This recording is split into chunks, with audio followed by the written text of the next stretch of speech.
Good morning. Middle of the week and a busy day. We've got a wedding on Saturday. One of our lovely young ladies marrying a young man that she met in Bible college at Commonwealth Baptist in Lexington, Kentucky. They're going to serve at a church in Mississippi where one of our other young people is serving, she and her husband. And so there's two of our young people brought up here, trained here, Bible college, and they're ending up in the same church in the South. And that's a blessing. Also this week, we've got two of our missionaries home. I don't know how much, if they'll get around church, but they're here for family. John Beal and his wife Brittany and their two boys. They're home from Thailand. And then Nathan Beal, he was in the pulpit a little bit last week. And Nathan is home just for a little while from Honduras. And I just came home from 4 days with my son and daughter-in-law, just kind of helping move them to Trinidad. Bags and babies, I could either carry a child or help wheel suitcases or whatever. So this morning I'll talk a little bit about them. But just before I get to the what's going on in Trinidad and the Bible here, I want to just say how good God's been. Many of you don't understand how few churches ever have any young person choose to go into the ministry. And they're good churches. And I thank God for every church that preaches the gospel. Anybody who's going to preach Jesus' virgin birth and death, burial, and resurrection, and that he saves sinners by faith, just not by works, and I'm grateful. And whatever name's on their sign, I'm thankful Christ is preached. I'm a very strong Baptist. I'm a very strong independent Baptist. But I thank the Lord for any church preaching the gospel. We're certainly not reaching everybody in our little valley. But here just this week, last week, Josiah and Ruth Ann left, my son and daughter-in-law. And Nate and Tara Beal were here. And then Josiah leaves and Johnny Beal shows up. And it caught my attention, one of our young people walking by, who's probably going to end up on our staff, finishing up Bible college soon. And I think, I would love to encourage you to thank God for the young people he's raised up. It's not normal. And I'm not sure why it is the way it is. I'm just telling you, many churches in America, I think the statistics, if I remember right, that it took something like 50 churches to put one person on the mission field. Meaning out of 50, take any random 50 churches, you'll get one missionary out of them. Now, that doesn't mean you won't get a pastor in America or a Christian school teacher or something, but the idea that we have all these young people in the ministry, it's overwhelming. And I'm so grateful. This summer, one of our young men finished college and then finished his master's degree. The gal he's dating will be a senior in the fall, so he may or may not stay on our staff. He's invited to. He's a good young man. And they're looking at going to the mission field. And so there's another young person. Another one of our young men is looking at finishing up his college degree in a Bible college on the mission field, which is, he's going to go to the mission field. Why not be immersed? Doctrine. Because you can learn Spanish or Thai or whatever, but not learn theology in that language, not learn theological terms. And so there's another one of our young people. And of course, we have a good group in Bible college. But I just want to remind you, tell God thank you and ask God to keep working. We want to send young people into the harvest field. Jesus, the first prayer Jesus urged us to pray specifically for something was, pray ye therefore the Lord of the harvest that he would send forth laborers into his harvest. When I came here to start the church in 1982, I was a missions major in college, and I planned on going to the mission field. And God moved us here very clearly instead of to Europe where I wanted to go. And I remember thinking, if I'm not going to the mission field, I am sending people to the mission field. And of course, it took a while. It wasn't the first few years, but now we've got young people scattered all over the globe, and of course, all over America. Many of our young people there may not be a paid staff member, but they're working in churches and they're serving in their churches, and I'm so thankful for them. But also, there's many pastors and Christian school teachers, assistant pastors around the country, and then these on the mission field, and how thankful I am. And I hope that you'll just take time to thank God. He has been so good to us. Now, a quick word or two about Trinidad. I don't want to take a lot of church time to talk about my son. He's one of our men in the last men's meeting we had. We have men's meetings and deacon meeting, kind of staggering. I like to keep all of our men in the loop, per se. But we were talking about a couple of our missionaries, and one of our men raised his hand and said, "Hey, preacher, just so you know, these are not your boys. These are our boys." Talking about two of our missionaries. He said, "These kids, they grew up here. They're ours. We're all in this together." And I love that. And I love that we work together. And it was a great thing. But anyway, so last week, Tuesday morning early, we got on a plane, flew to Houston, had about a 4-hour layover. And then we flew into a place called Port of Spain. And if I got my map right, that would be northwest corner of the island of Trinidad. Trinidad's not a perfect circle, obviously, but up in that left corner. And we got there about 12:30 and got our bags, a lot of bags, 15 bags or something like that, go to customs and coming into the country. And there was a little glitch, not anything that was done wrong. It's just Josiah and Ruth Ann. I walked right through because I'm on a 5-day. I'm here for 5 days. I'm seeing of some friends and leaving.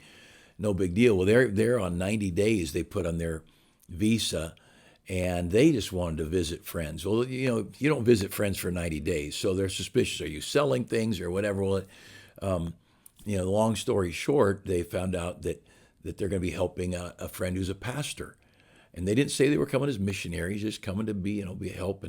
And the person said, "Well, I'm a Christian, so I understand that you might help, but no one's going to believe you're here just to help out a church for the whole summer. And they're going to think you're here paid, and you're going to need to get a missionary visa. And so I'm going to pass you through." But anyway, went on and on. It was a long time. And those two little girls of theirs, 8-month, I guess, Bethany is, and almost 2, Mary Ann. And those kids, and they've been all day flying in a plane, and it's 1 a.m. now, and they're so good. And Ruth Ann there with them. And but the point is, after all the discussion was done, it's a question of how long do we stay? Do we come back sooner to work on a missionary visa, and or do we stay as long as we can and try to start the process? And there's some technicalities of if you're in the country and you're trying to get a missionary visa to get in the country, does that work well or whatever? So they just want to do the right thing, and they want to do it right. And so if you would pray about wisdom about their preparation, they're legally there, and that's all fine. But how long they stay, and when do they start the paperwork for their missionary visa, and just doing it the right way. They don't want to. There's somebody I was talking to someone there. He came in on a short-term missionary visa, like a 2-year or whatever, and stayed 20 years. 2 or 3 kids born there in the country, and not a Baptist. He was a Hindu or something. And then they tried for multiple times to get him to leave the country because he was there illegally, and he wouldn't. And finally, they said, "We're going to deport you now." And they said, "Well, what about my children? They were born here." And he said, "Your children can stay, but you got to go." And it was a big fuss and a lawsuit. This is all secondhand. And the guy sued the government immigration and won the case. I don't know how that happens. How do you sue the government? And the government officials say you win. But anyway, so he stayed. And so that's one of the problems they've had with a lot of missionaries now is they're thinking these people are not helping us. They're fighting the system. And so if you think to pray for wisdom for Josiah about what to do and when to do it, and then for God to open doors, put him in the path of the right person who can help them or whatever. They just want to serve God start churches and win the lost. And so pray. Then Josiah had prearranged a rental vehicle, so we had a little tiny car to run around in, barely fit. But he had also been looking for a vehicle to buy, and that's just opened up right away. So he's got a van and a place to live. And but it's just a lot. It's a lot. It's a lot to be a young mother of two babies. It's a lot to be a young mother and father of two babies, and you're in another country, and then you've got 8 or 10 suitcases. That's all you. What you have is everything you have is in these suitcases. Now they have a shipping container coming that's got stuff, furniture and cribs and all kinds of things, but it's not there yet. So if that's another thing you could pray for their shipping container to get there smoothly and expedited, or whatever term. But another country, another culture, and they've already been out soul winning. We got there on Wednesday. They had a revival meeting going on, so we didn't get to the room till 3 in the morning, or get to bed at 3 in the morning, whatever, on Wednesday. So we opted for Thursday night church. So we went to church Thursday and Friday night because they had a revival meeting going on, and then Friday night after the revival meeting, I flew home. I left on a mid 12:30 in the morning flight Saturday morning, and flew back to Houston, and 4.5 hour layover, and then flew back, got to San Diego Saturday morning, and love those all night flights when you don't sleep any. But for the kids, I think I try to help us all think about these young people. They've got dental problems, they've got marriage problems, they've got kid problems, they've got health problems, whatever it might be, and they're in another country. It's just everything's a little harder. And then, of course, there's satanic oppression. And in Trinidad right now, in recent last few years, 2 American missionaries in Trinidad died. One missionary left because of personal moral problems, and then another missionary left because of paperwork problems. And as of today, Josiah is the only man missionary from America in Trinidad that we know of.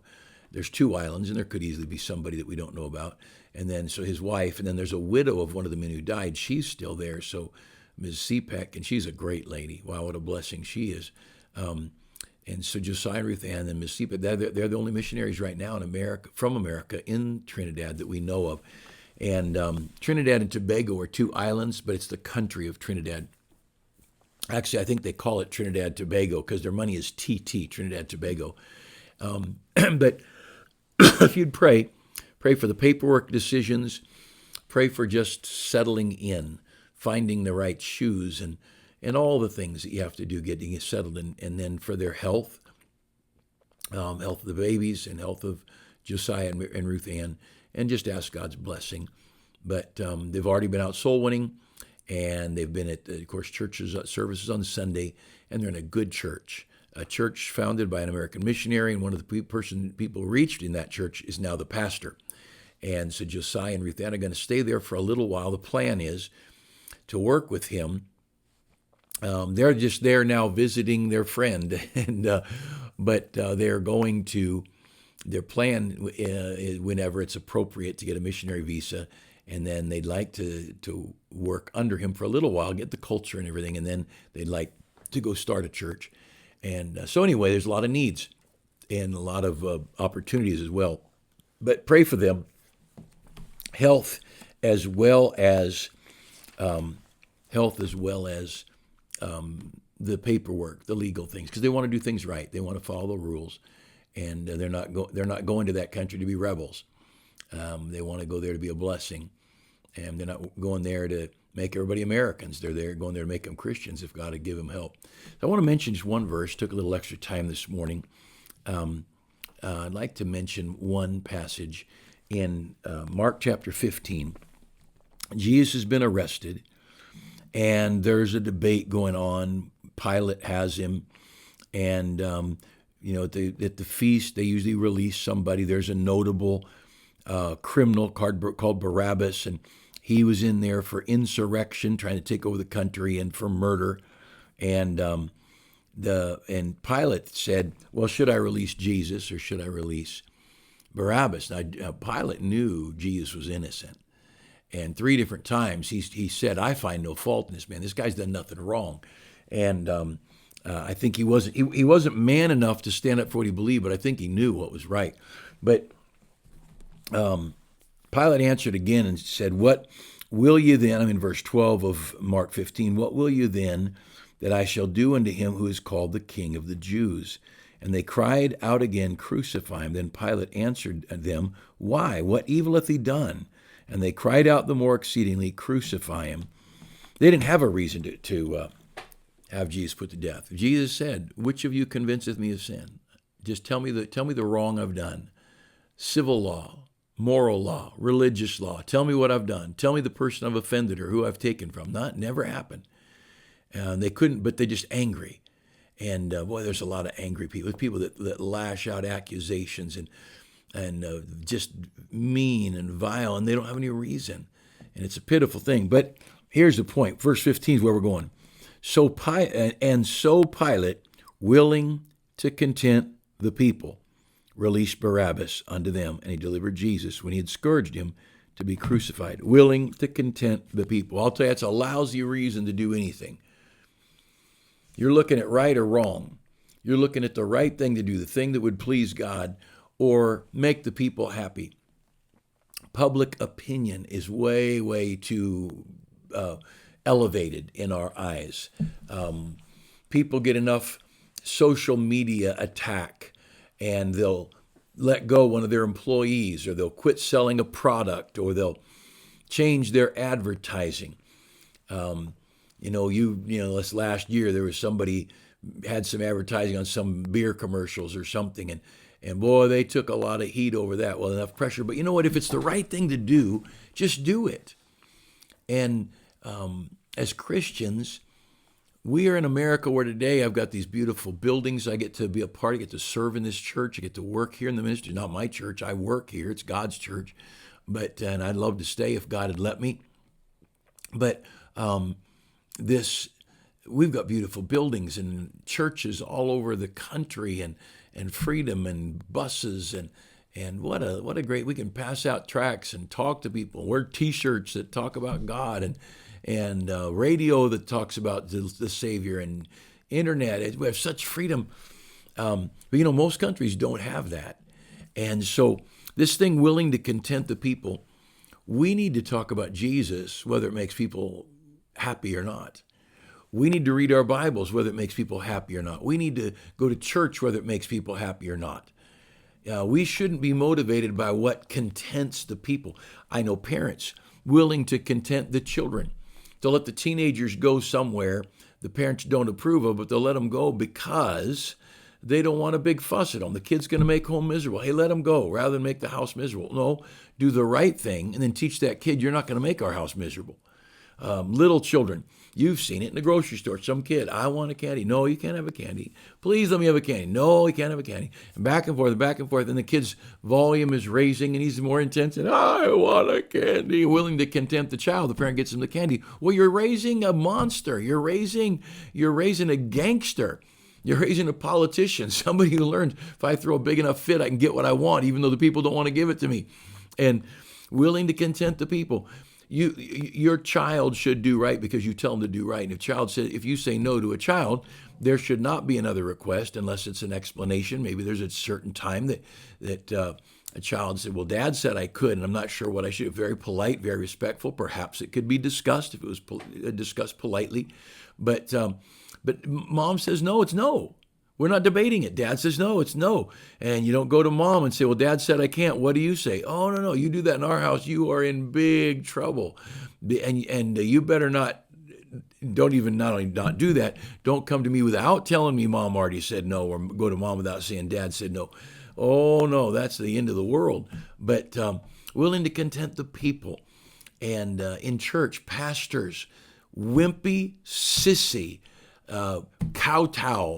kowtowing, whatever terms you want to use, these preachers that will not mention something in the church because they're willing to content the people. If I talk about abortion in church, there are people who will quit coming to church. Well, how about just get those people saved because a Christian is going to be anti-abortion? Well, there's some people that I talk about this or that and alternate lifestyles, or I talk about politics or whatever. Look, say the right thing. It's not about contenting the people.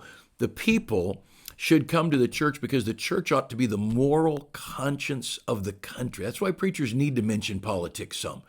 We're not here to overthrow the government, but we do vote in America. We do have rights in America. And the church ought to have a patriotic, pro-country thinking. A church in Israel ought to love Israel. A church in Zambia ought to love Zambia. I think you ought to love your country, and I think as a Christian, you ought to be a better citizen because you're a child of God than you were you not a Christian. But to preachers that are afraid to say something, afraid to talk about money. Oh, I talk about money, people quit coming. Or, I've got this rock band and this long-haired boy and his girlfriend in her skinny jeans and her knees poking out. They're singing because, well, the parents are big givers. What is wrong with the preachers? You don't do things because it contents the people. You do things because they're right. And we need to throw this thing out. The idea of saying peace at any price, that's not what America was based on. When Patrick Henry said, give me liberty or give me death, it wasn't, let's pacify the people. When our founders wrote the Declaration and signed and said, we pledge our lives, our fortunes, and our sacred honor, it wasn't to content the people. They were doing it if it killed them. And it did kill some of them. And most of them ended up bankrupt because they signed that precious document. And a few years later, when the Bill of Rights was ratified, and that great document that began to lay out and establish freedom in this country, there was fighting over it. There was arguing going on. And it was not let's do this because everybody's happy. No, it's let's do the right thing. Let's figure out the right thing to do. Our youth department, our children's ministries, our bus ministries. What we do as a church, we do it because it's of God, not because it contents the people. And in our home, there's some things I have to do because God called me to lead my family. And I certainly haven't made all the right decisions in 41 years of marriage. I made some dumb choices, but I labor to do the right thing. And as a married man, I would do anything for my wife except violate what's right. If my wife said, look, our relatives are coming, let's just serve champagne for New Year's Eve. No, we're having no champagne in my house. We're not doing that. Now, you and your parents, or you and her parents and my parents, none of them drank, but you and your parents want to go to the restaurant and New Year's Eve and at midnight drink champagne. That's your business. You do what you want, but not in my house. We're not having no booze in my house. And we ought to make some decisions. We're not here to content the people. Some teenager, all my friends have a phone. Why can't I have a phone? Because your dad said you can't have a phone. That's why you can't have a phone. We're not here to content the people. We're here to try and protect the child's brain from all the filth and the smut and the garbage. Willing to content the people is no reason to make a decision. Let's make the right decision. And if it's right according to the Word of God, then we're right.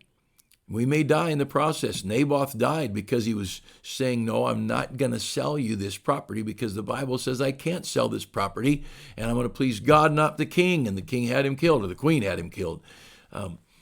That's just what we do. And Christian, you're not going to grow very much and you're not going to go very far in your Christian life before this book starts causing a conflict between you and other people. Might be at work, might be at home, might be relatives, might be neighbors. Willing to content the people is never the right motive. Now, if it's in the realm of right, now I want to content the people. I want people happy. I don't care. You want bratwurst and steak, or do you want shrimp and lobster? Whatever you want. I don't care. If I'm with someone out to eat or we're going somewhere in a store, I do my best to never give an opinion because it doesn't matter. Unless it's a Bible opinion, then it matters. So this foolish choice, for over 2,000 years, Pilate has been in hell, regretting the decision to content the people. Hey, let's stand up for right and do the right thing. Let's be gracious, let's be godly, let's be kind if we can, but let's don't give on what's right to content the people.